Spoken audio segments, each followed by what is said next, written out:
Hello, everybody, and welcome to another conversation in our series on why Black Lives Matter.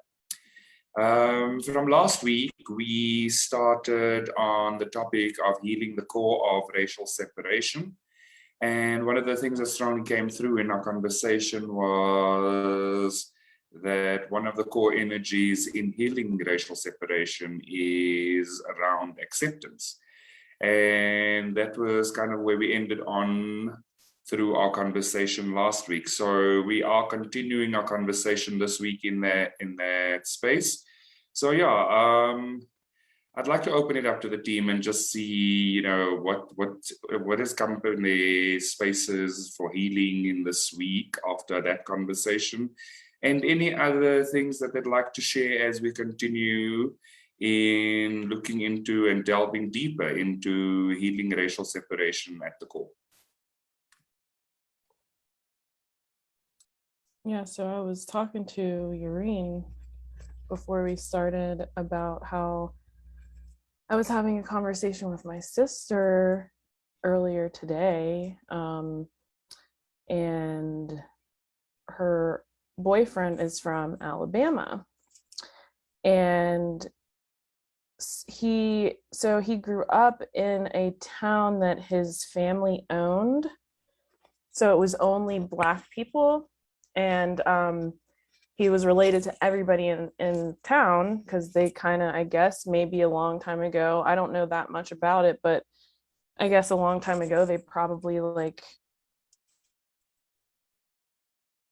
bought that area or something, and it just stayed in his family or whatever.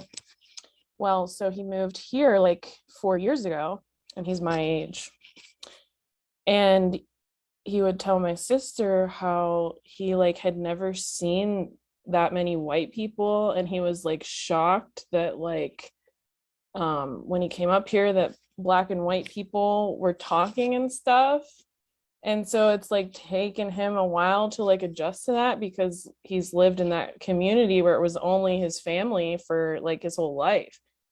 And I just kind of found that interesting because that's what we're healing, and they obviously probably created that community so that they would feel safe, and there was probably this racial separation stuff going on that led them to that. And so yeah, I thought that was really interesting. I was wow, because I can't, I don't really know what that would be because he came up here and was what, white people and Black people talk.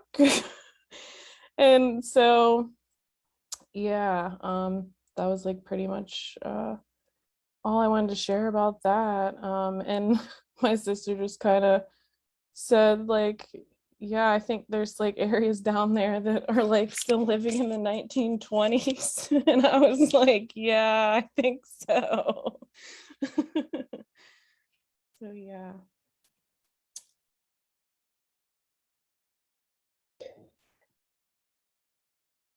You muted yourself again. Right. So my thought following that was that probably sometime after slavery was abolished, or sometime during segregation, because Alabama was so impacted by all that happened. Some people decided to stay into communities, and it has stayed that way for so many decades that people of our generation probably think that it's normal to not talk with other people that are not of their race. And so it's, as you said before, but I think it's a thought instilled into separation. But yeah, I feel it's pretty sad that we still have repercussions. We still see the traces of the hurt that was done before in our society today. But yeah, that's why we have this discussion, I guess, to feel like these roots that we still see. But yeah, it's a pretty crazy story.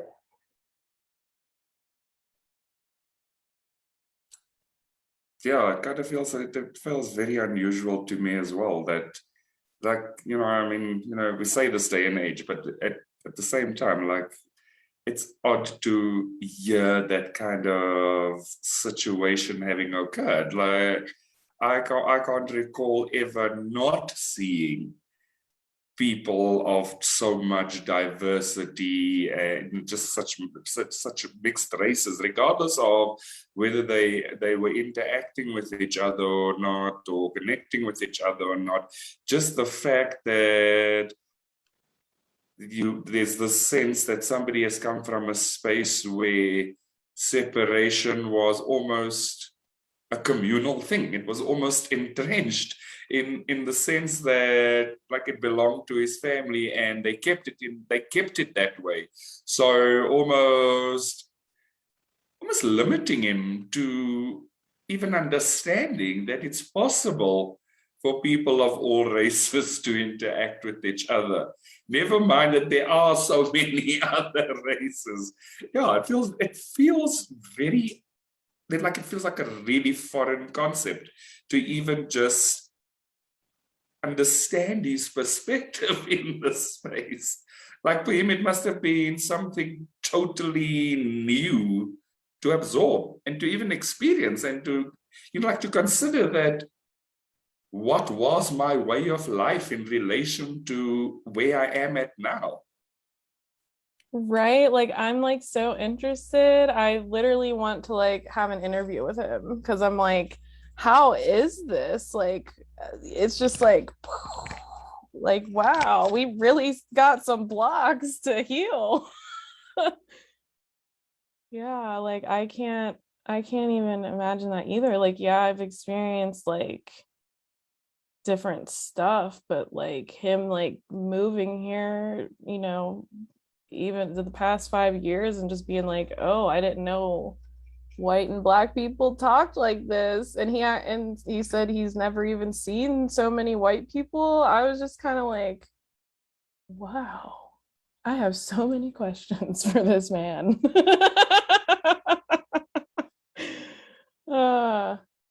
Yeah, so like yeah, I don't know. I'm open to like healing stuff. Yeah, I'm on your page. I have a lot of questions. Like, I kind of feel like I compared to traveling to another country. Like, just I'm trying to understand their culture, their rituals, kind of how they interact with each other. And then you have this perspective of, I didn't even know there were so many white people in this place, like in this world. And I'm like, what? Like, what is that? And it's not to diminish his experience, but at the same time, it's like, how is it possible? Right? Like, we really, like, that's a whole new level of like healing. And because he had to like work through that this whole time he's lived up here, because that's all he knew. Like, he moved from there to here and then was like, oh wow, like they all talk. It's kind of interesting. And like I also have experienced like traveling to different places down south, so I kind of like understand a little bit. Like, there's like a restaurant or a bar or something that I noticed where like it literally says like you can't go in there if you're black, or you can't go in there if you have like piercings or tattoos. Like, it's really messed up, but it's like that still is existing. Like, they're allowed to do that. Like, what? I mean, that doesn't surprise me at all. Right. It's a southern state. Well, actually, hold on. Let's get Yeah, I want to hear this. Let's get egotistical for a second. That's what they call the blue states. No, is that what they call it? Is it blue or red? Republican is red, right? Yeah, so it's considered a red. The southern areas are considered red states that just recently turned blue because of Biden. So yeah, that kind of nature and mentality doesn't surprise me. The southern still got some work to do, apparently. I knew like there were traces of segregation, because especially in the US, it's not a history that's so far away, especially with the civil rights movement, more so than other countries that had history with like slavery and colonization. But it still feels crazy to me. I have to agree with like the feeling of having to try to understand a foreign culture. You know, when you travel to these countries or even certain countries on television, and they're surrounding a person that doesn't have the same skin color as them and taking pictures with them, some of them saying like it's the first time that I've ever seen a black person or a white person in my life. But to think that it's happened in a country that has such a history with immigration and multicultural communities is quite surprising still. I didn't know that history, like the impact of history was rooted that deep still in like southern states. And the thing that Grenville said, that the word that Grenville said that stood out to me was like entrenched. And I think this almost visible separation of people is, it's a feeling of entrenchment for me. Entrenchment? Do you say that? Yeah, you know what, and like so today I was kind of driven to bring along a deck of cards. So the card that comes up is this.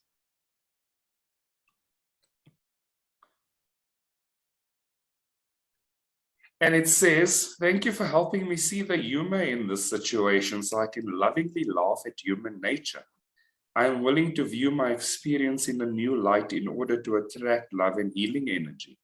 I kind of I feel like it, you know, on a level, it's very fitting, because there is this energy of like the sheer, it's almost like it's like almost the feeling of, it's a little bit ludicrous to even think along these lines, like that there's such a significant separation where people even just have their own state. But then when Deji says, well, you know, it's still like in certain instances there is still there's still a significant requirement for forward movement. You kind of you need to kind of go take a step back and go, yeah, you know, you have to actually look at life and also laugh at certain things, because everything can't be so serious. Like, you know, at the core of it, there must be some level of humor. And I know at that one stage in my life, all sorts of random things would happen, and I was just like, yeah, God has a sense of humor. And you know, and even in God's sense of humor, we find a space where there's an opportunity for healing here as well. Because just like for me, it's like it's almost incomprehensible to still get that view of life being so separated. It's like it's beyond comprehension on a level. Like when Deji says that, you know, I can understand where people are saying you can't enter because of tattoos and all sorts of things, and you know, like there's significant shifts required. That's one thing. But then to have a whole nother level where somebody says, well, I actually just didn't even realize that people of different races even interact with each other. You know, it's like, wow, okay, wait. Let's just understand what's actually happening here. And like, you know, like feeling into it, it just feels bizarre. it feels so bizarre. But I think this, the bizarre energy is where the humor lies. It's like, really? You know, it's something that Chrissy always says, and I think I've heard it quite a few times from other people in this community. You just actually can't make this stuff up. You actually just can't make this stuff up. Like as you go along, you find all these things and you're like, no ways. You know, like it's just like that sense of no way. Is that even possible? And like if you know, if I think about it, like I can get a strong sense of it from like lots of African countries where the significance of the racial group or the racial majority in that country makes it that there isn't such a diverse population. But even in those spaces, it's almost a function of geography more than a function of active choice. And so, yeah, you know, it's like it feels really bizarre to have a country as diverse as the United States, and somebody goes, well, actually, I didn't know that, you know, there were so many white people on this planet. It just feels really odd. It does feel bizarre, yeah. Sorry. It does feel bizarre and beyond comprehension, but at the same time, God works in funny ways because now we have something to talk about, and I almost feel grateful for. I feel grateful for the deeper knowledge of that existing, and also knowing that it wasn't something that this man had done in conscious segregation, but just out of the culture that he lived in. And it reminded me of something that Jeff said about like cultures and almost feeling and seeing the advantages, the history and the disadvantages of each, and bettering and building our culture off of that, and just being grateful for what that culture has brought you. So it's bizarre, but also like there is no, I don't know how to say this, but I like that there's no snubbing of that culture, or, you know, it's not inferior to how we think, it's just different. And we just know better about the concepts of union and separation.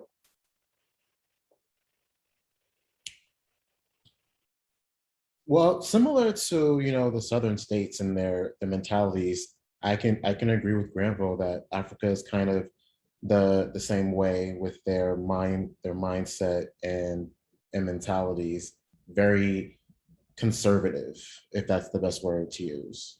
Yeah.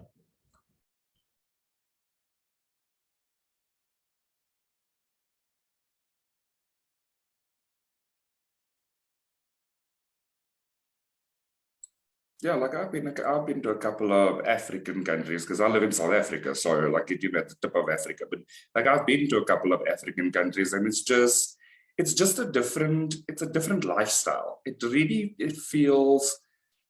almost feels a little bit like a lack of progress in some ways, because like it's developed, and you know, like the housing situations are from one end of the scale to the other, so like super bad to super good. There's development in the countries, there's infrastructure, but at the core of it is that there's a very conservative energy still. But there's also the energy of, while there's conservatism, there's also a lot of almost, even within those countries, also the energy of fighting to take from the rich to give to the less fortunate or the poorer of the communities and things like that.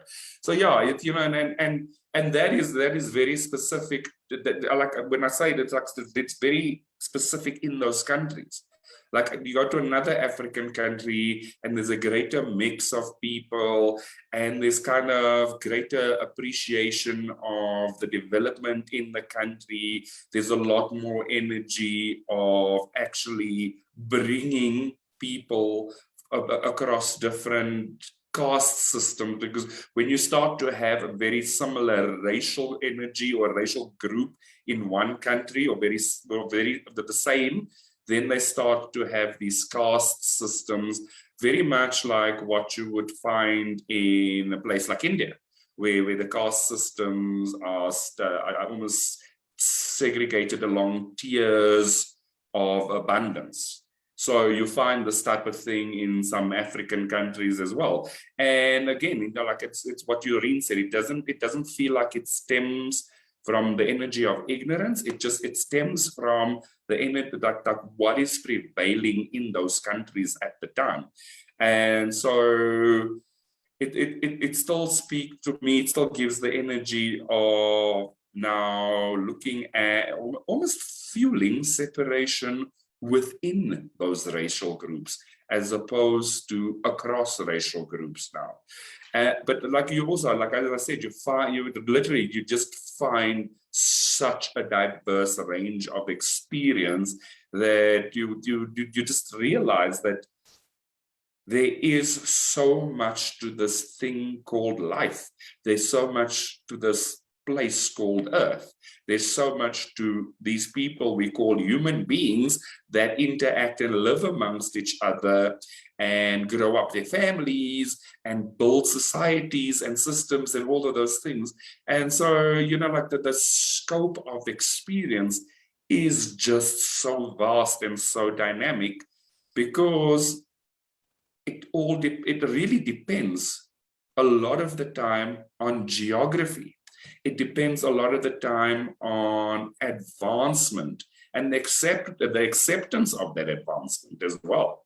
So there are very conservative countries that will accept like infrastructure advancements, but they will not accept societal advancements. So you will still find the energy of very conservative, not really comfortable that they are same-sex marriages, same-sex relationships, that they are mixed relationships. It's still very much there, like it's a choice. It's a choice of we will accept only components, but we won't accept the full scope of the human experience, because it has a very, and when you speak to those guys, some of those people, it's literally blamed on what kids see on television. It's blamed on Western society. It's blamed on people almost going away from what is perceived to be the moral and right thing to do in those countries. It really, it's such a diverse range of experiences. And it, you know, like for me, it's always the energy of kind of really being on your toes, because you never really quite know what is completely accepted and acceptable in some of those spaces. It's kind of the energy, it actually fuels an energy of anxiety. It actually feels an energy of anxiety when I feel into it, because like in certain places you're like, how free am I to be myself in this country? And what will that mean for me in this country? Because there are laws that kind of criminalize certain lifestyles and they criminalize certain activities, and it's all based on very much still maintaining the core of their conservatism.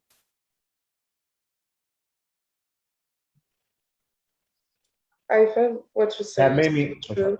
Oh, sorry. Again, I find what you say so true, and I feel like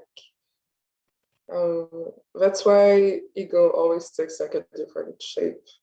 And it's just really an illusion, hidden often behind like racial separation.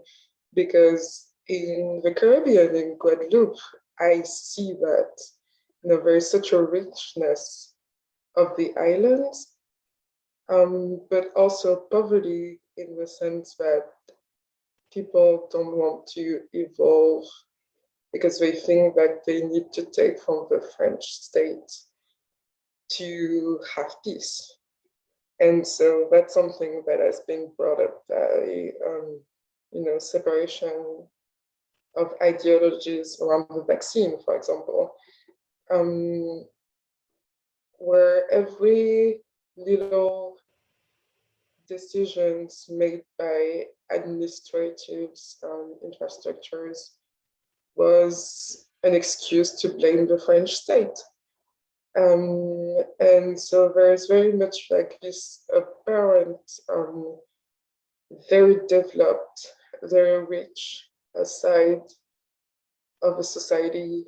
And then there's underneath like this poverty, but more than financial poverty, it's like this poverty of life, this poverty of actually living and freedom. And I find myself in some places on my home island feeling very much that anxiety and exhaustion because people are literally exhausting themselves and trying to live that way. And so I think we're touching on something very important here. Yeah, that's all I wanted to say.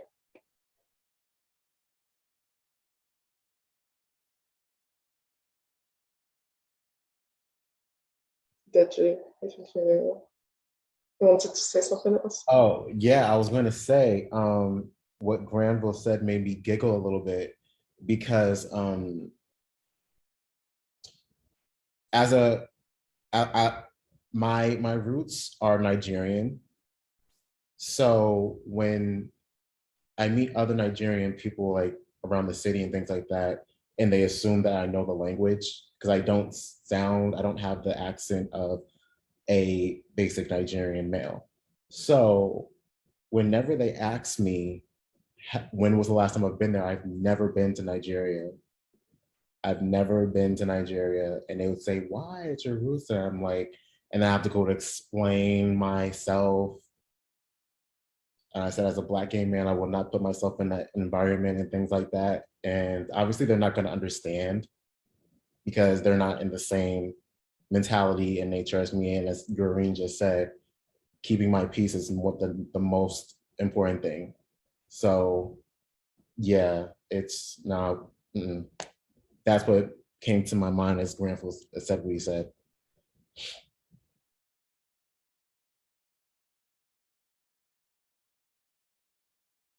Yeah, it's like I guess that's why they call the United States the melting pot, right? Because like there's so many like ethnicities here. My sister is also Nigerian. The reason I don't say myself is because we have different fathers, and I haven't done my genetic test yet. But Oh, your ancestry? yeah, I'm gonna do that like soon because I really want to know. Like I saw hers and I was like, oh, this is so cool because she got like stuff that I never like heard of before, like Cameroon, and I'm sure like Granville knows what I'm talking about. And I was like, oh my gosh, like I never even heard of that. And like my sister's that. I was like, so I want to know what I am now, like where my roots are from. So yeah, that's cool. But it's like growing up in the US is like a whole like different world, I guess, is like kind of what I got from that.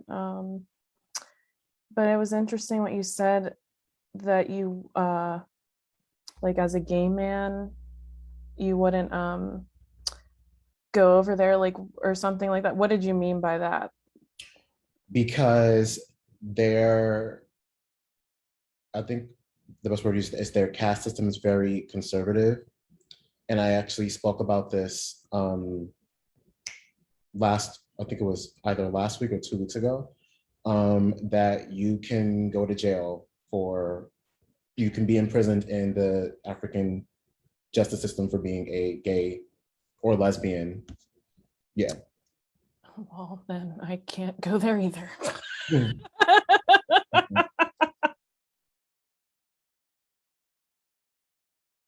Like, And I think it's that energy that you're talking to, Deji, that South it's Africa is different. institutionalized in some of those countries.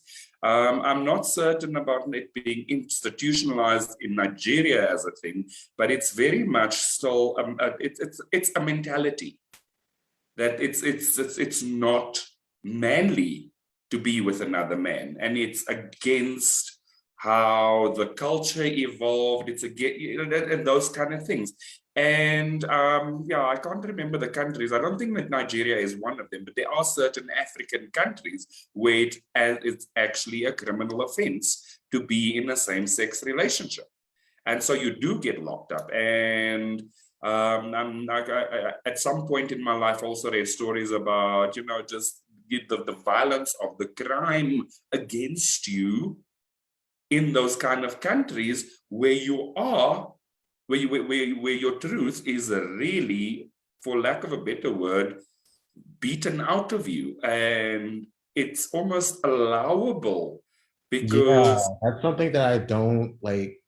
I've seen these instances. There's like clips of like on the internet of gay males being like mobbed by other Africans for being who they are, and it's crazy. Like this, they allowed this kind of thing in that country. It's crazy. And the thing is that it's not that it's necessarily allowed, but it's also not something that is actively policed. So, like the police would be the people that sometimes are actually the perpetrators in those spaces.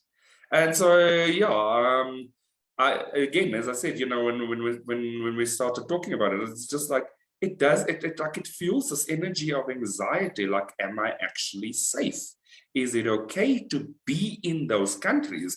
And so my energy has been, I will not travel there. Like I've been to Zambia, where Zambian people are very much religious, and they're very much more accepting of difference amongst each other. But there's also that line where people tend to ostracize you a little bit more, and they tend to avoid you a little bit more when they realize that actually you are a gay person. They tend to it just tends to become one of those things. But as we were talking through this piece of our conversation, I pulled our next card, which I feel is very fitting. And it just says, forgive yourself, you've done nothing wrong. And the kind of message on this card says, my prayer is that I ask you to help me to let go of self-blame and forgive myself. Please guide me in releasing any toxic anger or fear towards others. Thank you, Archangel Michael, for allowing me to feel centered and at peace. And I think it's so fitting to just feel into that message and go, I don't have to carry this energy with me. I can very easily just commune with God. I can commune with the angels. I can commune with the spirit world and allow these feelings to release. They don't have to be my reality, but it's also the permission to let myself off the hook. Like, I have done nothing wrong. And I think that's part of the energy of healing in the space of racial separation, is like, there is nothing wrong with the shape and form of your color. You have done nothing wrong for being born not white, and I think it does, and I think it goes deeper into how our conversation ended last week around just releasing things and just going deeper into the energy of acceptance, because I feel like sometimes we inadvertently do carry the energy of self-blame. Because why is this a thing about me? Why is that a thing about me? Why is this a thing about how I show up in society or how I show up in life? And so I feel like this is quite fitting in that you actually have done nothing wrong. But by extension, it's the deeper energy of there is nothing wrong with you. You can let go of that component of believing that there's wrong in that space. I think that's interesting what you said. And what I realized about our conversation is that even in the multiracial or more open-minded part of the world, like the US or the Caribbean or even Zambia, there's still this thought, this attachment of the culture to the patterns that you talked about being not white. And I feel like each of this culture have demonstrated, at least for us, like how they deal with being not white, and if they self-blame, like if they entrench themselves, like if they blame others. And yeah, I think that's the most painful thing, and that's the thing that we don't have to take a part in, that I refuse to take a part in, like more and more when I go home to my family. And that feels better and better, and I just have compassion for people that still feel like that. But we can see that even in societies where we felt like it was open-minded, like sometimes people there, I wonder if people are attached to their roots and their ancestry, or if they are attached to the patterns that go with them. And so there's a discernment to do between the two, because one is very interesting to go with, and one is obviously very toxic and dangerous for people that present differently, like people that act white, people that are LGBT. And so, yeah, it's, I guess, almost relieving to realize that we don't have to attach to that not being white pattern, you know. There's nothing of it, like we don't need to make something of it. I mean, we don't need to, we can, but we don't need to make a community out of that being white, or a religion, or revolution or movement, especially if it's rooted into separation.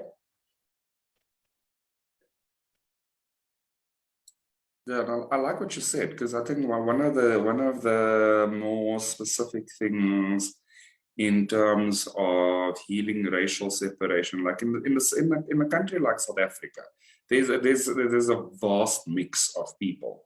And you know, it's very similar to what Anastasia was saying about like the US being a melting pot. South Africa is very much in that similar space of that there's just such a range. So you will find the Portuguese and the Italian and the Greek, and you will find the Indian, whether it's Hindu or Tamil.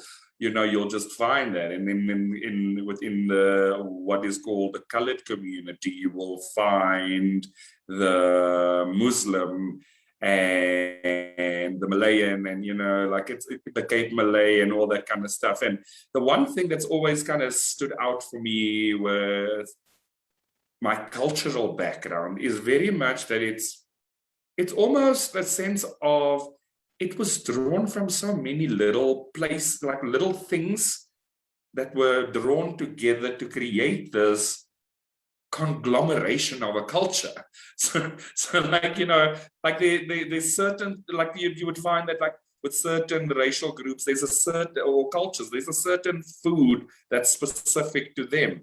Whereas with South Africa, there's certain things that are so, they're so not owned by a group anymore, because like the origin of it is just different, and then everybody does their own little spin-off on it, and you'll find that one culture cooks it differently, but they all call it the same thing, and you kind of taste it and it tastes completely different, and it's literally that melting pot of a whole lot of things. And so like growing up for me, it was like always, what is colored culture? You know, like when people talk, and I'm like, well, what is colored culture? Because we will have components of what is traditionally Indian food. We will have components of what is traditionally white food. We will have components of what is traditionally African food, and all of those things will just be one hell of a feast if you ever put a colored family together. You know, like a kind of like a family reunion, you wouldn't know what the culture is. Like it's literally that kind of thing. And then you find that even within the colored community, like the fact that all four of us are slightly different shades, you would find that in one family. Like in a household, you would find that there might be a brother that's got a fair skin and a sister. And this is like you know, like we always called ourselves the smarty children, because it's like what a lot I got. Like you got everything. It was just kind of like this range of things, and that's why for me, like on a level, the racial, the color thing specific to race doesn't register as much, for the reason that I grew up with such a diverse range of specifically colored people. And then if you look at it, they mimic the planet. They mimic what's actually happening across racial groups. The difference is where they start interacting and you realize that there are still the nuances of how people view different race groups and what they would interact, at the level at which they would interact with different race groups. And like, even if you look at my friends group, like my friends group is so diverse. And then like, I have this group of friends as well that like, we will go out and you're like, literally, you've got what we call as South Africans, the Rainbow Nation. Like you've got every single component of people in that friend group. And I always have a laugh because like you see other groups of friends and it's like specifically white or specifically black or specifically Indian. I'm like, these people must be so confused as to what's going on here, because we're literally, there's none of that standoffishness with each other in our friends group. We are friends. It's not about the color of your skin. It's more the connecting on the level of realness of who you are. But I also feel like it's kind of a spill-off of the fact that this specific group of people are all gay. Like you've got literally the full range of race, all gay. So like it's like a whole nother thing to experience. It's also a whole nother thing to experience how other people experience us. It's a whole nother thing to experience how other people even interact with this group of people. Because for me, I very much read people, and I can just like see the wheels turning. Like they're trying to figure out what the hell's going on here. And like for me, it's like, well, you don't need to figure it out. Maybe you should try and mimic it a little bit in your life. Like maybe that would be cool. How about that for a change? You know, so it's been like my life has been just a tapestry of experiences, from one extreme of really racial experience to a whole nother extreme of like you can't even see where the one ends and the other one starts, kind of thing, and then everything in between. And I just like, you know, it always strikes me very interesting when I have all these experiences and compared to some of the things we still see happening in the world. like some of the news we still read and some of the things we still see happening on TV. Like one of the things, I watched some other movie, and the entire cast was African American. But it's like it was like they were like this super rich family with these African American boys with trust funds and all sorts of things, and I was like I had to like my mind glitched a little bit, because it's not necessarily a reality in certain places. It's like when I watched Bridgerton and the Queen was black, and I was like, what's going on? It's one of those things. And so yeah, it does help to just look at the full scope of life. And it's one of the things that I worked through with Brienne today. It's just like being in the space of allowing life to take place, allowing more and more of life to just be life. I don't have to be in the energy of controlling it.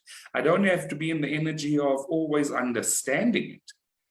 But it's also nice to be discerning of what feels right for me and what doesn't. And my energy to choose to engage or not engage in certain things. And I think that's one of the things that we've been healing quite a bit over the series, like the year of, and a bit of our conversation, is just this power of choice and actually owning your power and owning your energy and owning your truth. And I think that's one of the things that kind of just takes me back into the energy of acceptance, that there is so much to this thing called race. And it's not always only the thing that we think as bad. There's actually some really good shit there too.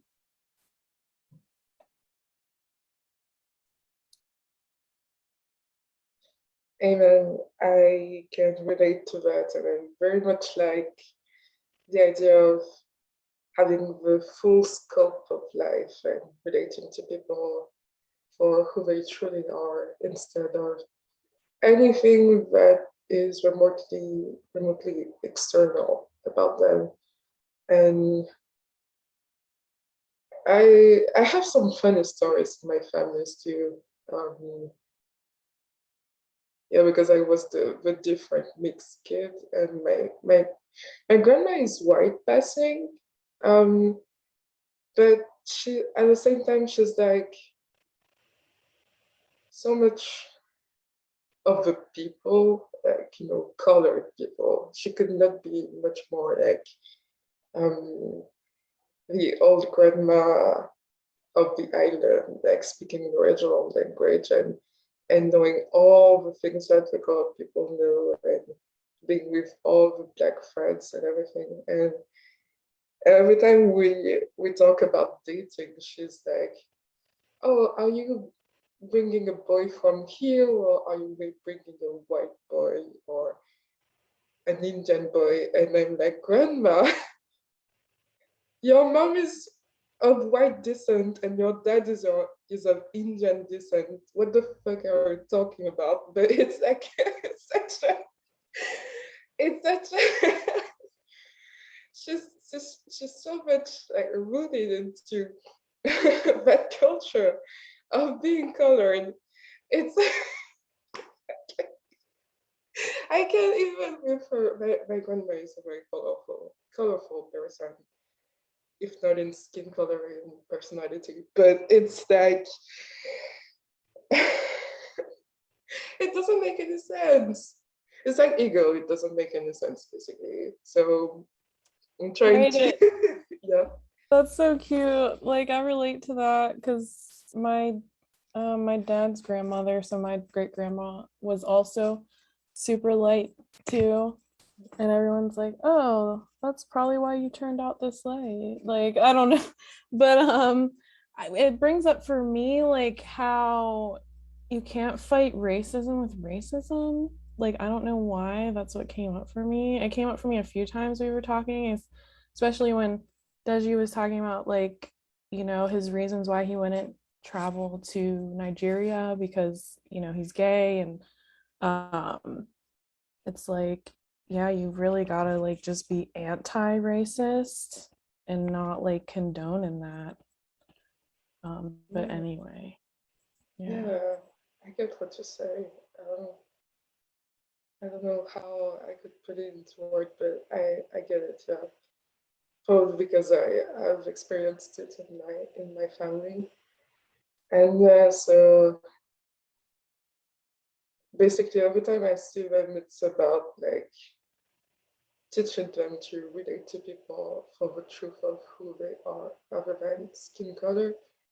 For all the ones who want to listen to that, of course, like not the ones who are, you know, the stubborn uncle that is just gonna create drama at the family table at Christmas. But yeah, I feel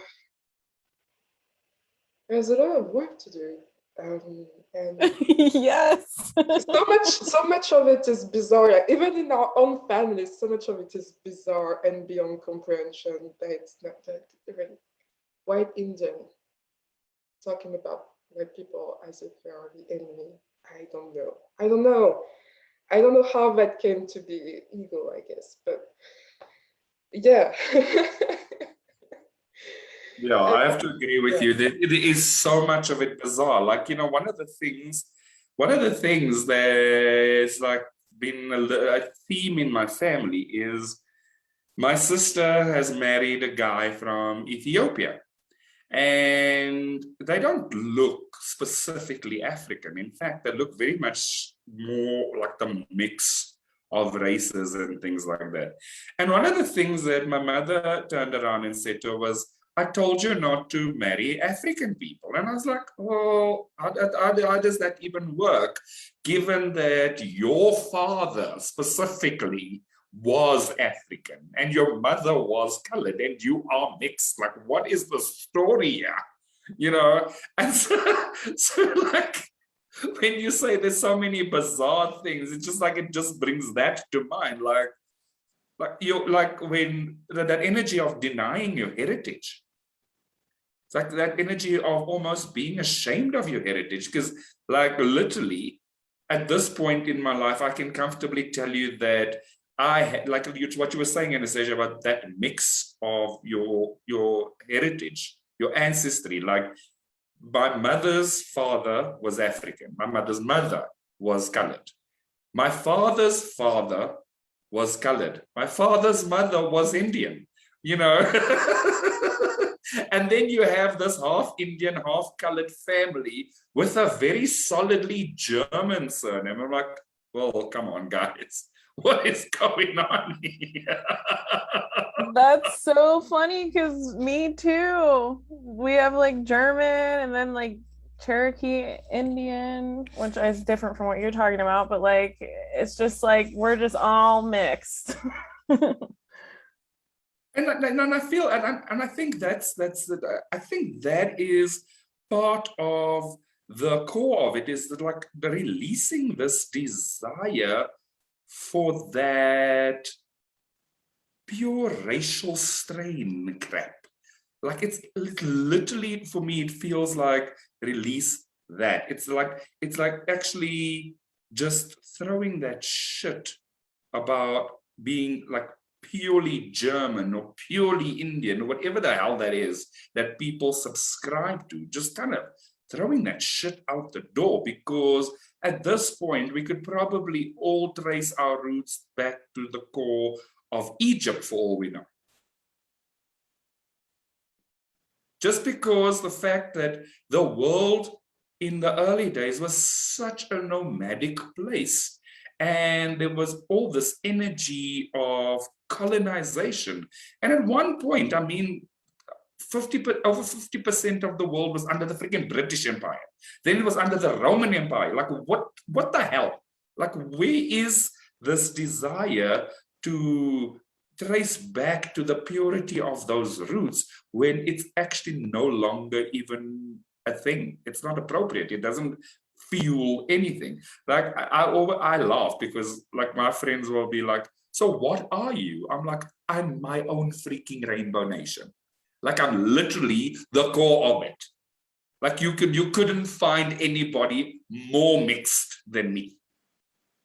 And it doesn't bother me in the least. And like somebody was like, well, are you colored or are you Indian? I'm like, I'm whatever I want to be on whatever freaking day I want to be it.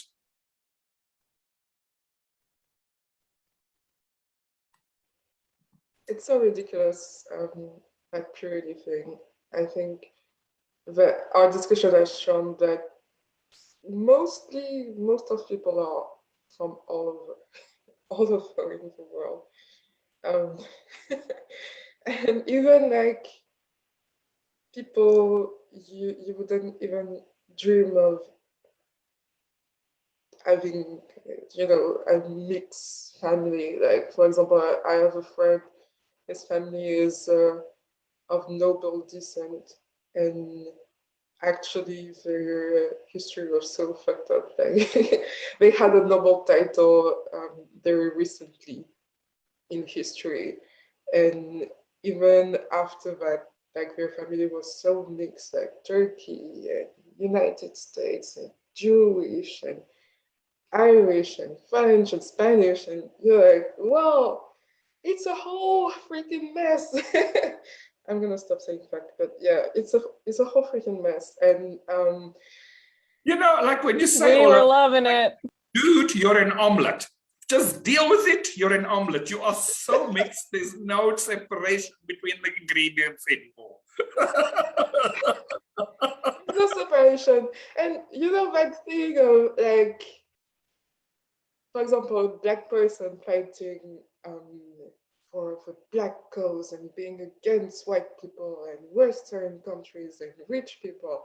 It's like, not only in a spiritual sense you are fighting against yourself because you're wrong, but you are most definitely fighting against yourself because you're probably from all over, as the rest of us are. And yeah, so yeah, it's funny. I think we're coming back to that sense of humor card from the beginning. Yeah. And our last card is actually really also fitting. So it says, you have created this situation and you have the power to change it. And the prayer attached to this card is, thank you for letting me lean on your strength and for reminding me of my personal power. Please guide me to manifest and heal according to divine will, creating peace and blessings for everyone involved. I kind of feel like that's like the perfect wrap up in terms of the cards that came through today. It's like, yes, at the end of the day, we all have the power. We do have the power to change the situation. But yeah, like, when I that thing about the omelet thing, it was just like, actually, we're just omelets. And honestly, for the most part, very many of us actually really enjoy omelets.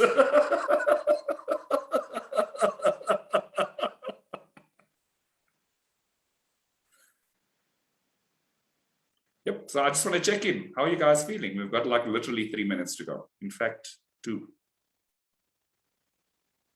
Okay, Deji, you won.